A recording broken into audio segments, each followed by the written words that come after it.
We're now joined by the Director of Track and Field and Cross Country for the United States Military Academy, Mike Smith. Coach, thanks for giving us a couple of minutes. And how are you and the rest of the coaching staff and the team doing during these tough times, and how are you kind of keeping in touch with everybody?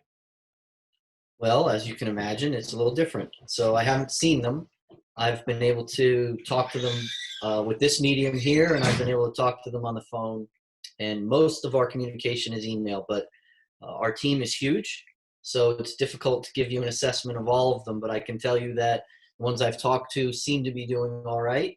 And little disappointment in some areas, and some are excited to just train hard for whatever future they have. As far as the coaches go, we're meeting once a week, so we're getting in touch, and they're keeping us busy with staff reports and whatnot. So we don't lack for things to do at this point. But our team is huge. We're 130 to 140 kids. Our plan is to meet them at the end of the month here with a virtual banquet, and that'll be the first time we convene as a unit. Well, most coaches are used to having extended amounts of time off in terms of an off season when they're not competing. This is kind of new for you, not competing in the spring, but you're also a coach who has to deal with a fall, a winter, and a spring season. So what are some of the challenges that you do have to face when you are competing and you are coaching nonstop in terms of competitions from late August, early September, right and through end of May, early June? Well, that's all I've known. So this is my 26th year. So that's all I've done.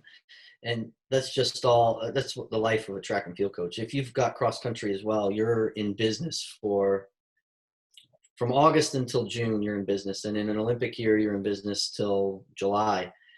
It just is what it is. And it's a constant grind. It's punctuated by time with student athletes. And that's the difference here, is we don't get to spend any time with student athletes. So we never come up for air.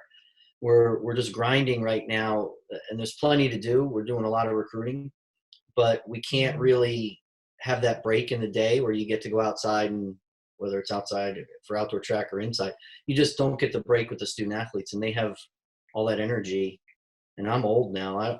I don't have that kind of energy, so I'm just grinding all day in, day out, just grinding, recruiting and discovery of recruits. And we're working hard, but we don't have the chance to come up for air. And during the year, we at least get to come up for air at a meet or at practice.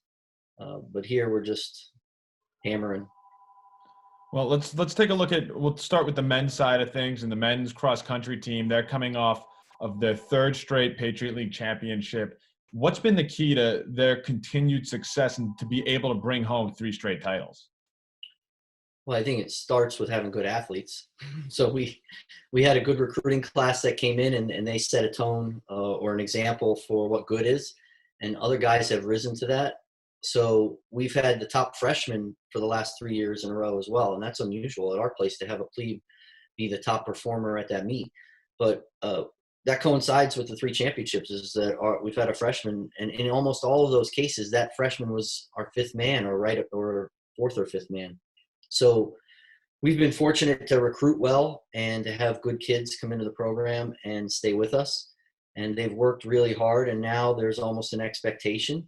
So the guys want to live up to the expectation. And I don't think it's in their DNA yet to win it, but they certainly carry themselves that way with that expectation. And the new kids who come in want to rise to that challenge. So it's fun to have that responsibility. And I think you can view it as a burden, or you can own that responsibility. And we've got guys that own it, so they take it upon themselves. And they're already chomping at the bit for next fall. Let's hope we have a fall.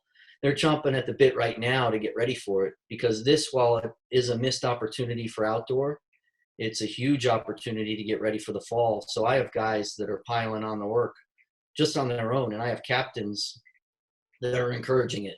So they're really, for us, there's never, as you said, an off season, and our guys are hammering now to get ready for whatever comes in the fall. But it's really that mindset and having good people. You're just not going to win without good people. And we have some real warriors over the last 3 years, some guys that just would get it done no matter what the conditions or the adversity. And we're going to lose our top 3 guys from that team.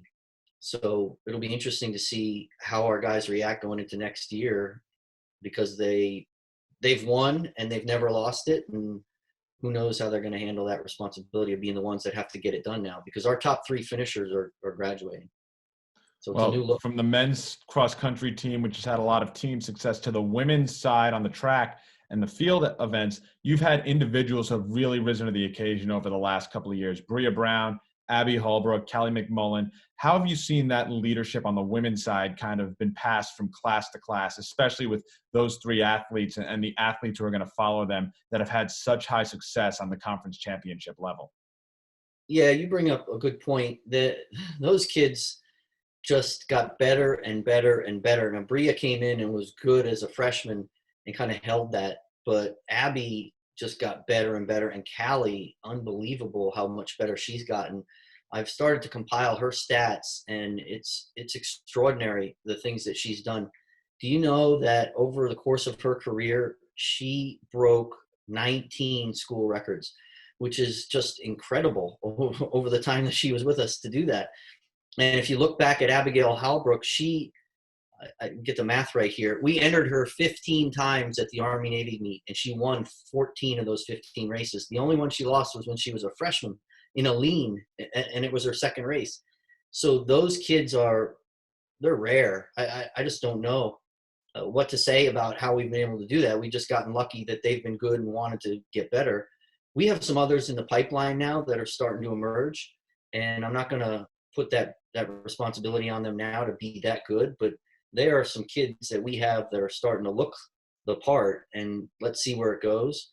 But I think ultimately, here's what I think. When kids are good, it's because they want to be good and they have ability, and then they push themselves and they do everything they're asked to do.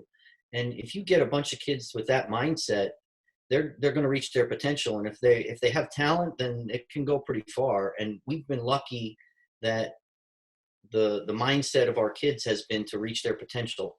And that was true with Abigail. And of course that gets passed on to the ones that are around you. Other people see that and they follow it.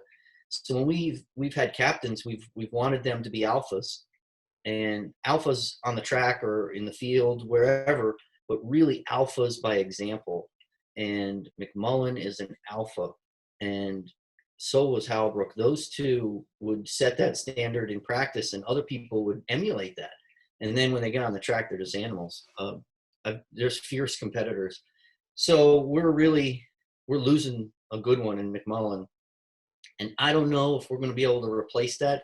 The other thing about her is she's the best female sprinter in the history of all service academies, the best. And the stats bear it out. So for us to expect someone else to do that, it would be, I don't know, that's not possible right now. But that's what we're talking about. That's how good she is. She is that good right now today. If there were an opportunity to compete, we'd see that. But what a devastating loss. She's the best ever in the history of all the service academies, and she does that without having an outdoor season her senior year. It's incredible. So what a loss for us, but what a career, and what an example for everyone to follow. Well, away from the track, you've been home a lot more with the pandemic going around. What are some things you've been doing when you're not coaching, you're not talking to the coaches of the team? What have you been doing to stay busy? Helping your kids out with school, taking a couple of walks, any good movies or books you've read? What have you been doing to kind of stay busy during this time? Well, I work the grill. I'm an extraordinary cook.